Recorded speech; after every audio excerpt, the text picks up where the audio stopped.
ছাড়বো না, আমরা পিশাব করে দেবো, তাতে ছাত্ররা যারা আন্দোলন করছে বানের পানের মতো ভেসে যাবে না বানের পানির মতো ভেসে যাবে। কত লিকচার দিল গো। আর যখন আমার শেখ হাসিনা কলিজার টুকরা বোন আমার চলে গেল রে, তখন আমার সেই দাদারা দিদিরা আর কেউ কোনো কথা বলে না। এখন আবার নতুন করে বলছে আগে ছিলাম নায়ক, এখন হয়েছি সমন্বয়ক। ঠিক না বে ঠিক? এখন আবার ওরা এই পথে গায়, ঠিক না? তার মানে বুঝা কি গেছে না যায় নাই?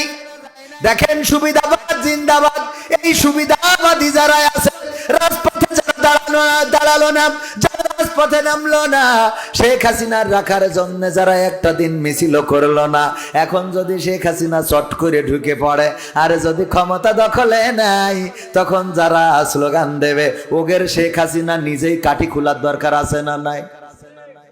যে তোগের বিপদের সময় আমি যেই দাদার কাছে চলে গেছি তোরাও তো সব পলাইলি, কথা কয় না, একজনও তো রাজপথে আসলি নে। এই কথা কেন বললাম?